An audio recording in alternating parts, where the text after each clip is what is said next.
Hi guys, අද මම video එක අරන් ආවේ ඔළුවේ පොල් තෙල් ගන්න කැමති නැති අයට. ඉතින් මෙන්න මේ hair oil එක. මෙන්න මේක නෙල්ලි වලින් හදලා තියෙන්නේ පිරිසිදු පොල් තෙල් වලට මිශ්‍ර කරලා. ඉතින් ඇත්තටම මේ hair oil එක අපේ අම්මි තමයි ගෙනල්ලා තිබුණේ. ඉතින් ඇත්තට මමත් කොණ්ඩේ තෙල් ගන්න කැමති නැහැ. ඒ වුණාට මට අම්මි මේ hair oil එක ගන්නකොට මාරම සුවඳයි. ඉතින් මට හිතුණා චුට්ටක් try කරලා බලන්න කොහොමද මේක කියලා. ඉතින් ඇත්තටම මම මේ hair oil එක ගාලා බැලුවා. මම ඇත්තටම පොල් තෙල් ගන්න කැමති නැහැ කොණ්ඩේ.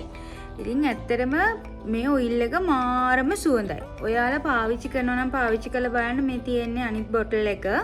මේක අලුත් බොටල් එක. නැත්තම් ඔයාලා බලනවනේ මේ ඇයි මේක යූස් කරන්නේ නැතුව මම අලුතින්ම රිවිව් කරන්න කියලා. ඉතින් ඔයාලා හැමදාම වගේ දන්නවා මම මොනවා හරි දෙයක් ඔයාලට අරගෙන එනවා නම් අරගෙන එන්නේ. ඒක මම අනිවාර්යයෙන්ම පාවිච්චි කරලා බලලා කියලා.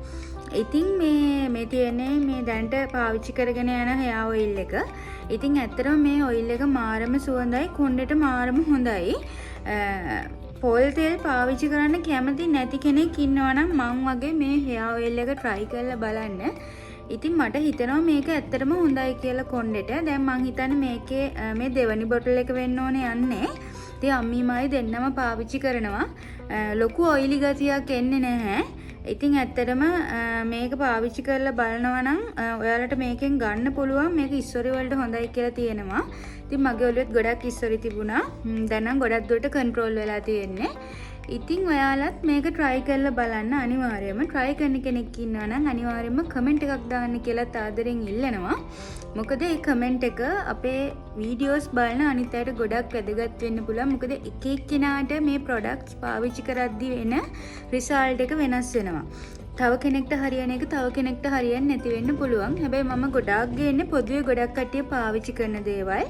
ඉතින් ඒ නිසා මම හිතනවා ඔයාලා හැමෝටම මේක ගැටලුවක් වෙන්නේ නැති වෙයි කියලා. ඉතින් මේක පාවිච්චි කරන අය ඉන්නවනම් මේකේ මොනවාද ඔයාලට ලැබුණු ප්‍රතිඵල කියලා අනිවාර්යයෙන්ම අපිට කමෙන්ට් එකක් දාන්න කියලා මම ආදරෙන් ඉල්ලනවා. එහෙනම් තවත් අලුත් ප්‍රොඩක්ට් එකකින් හමු වෙනකම් සුබ දවසක් වේවා. ගිහින් එන්නම්. බයි.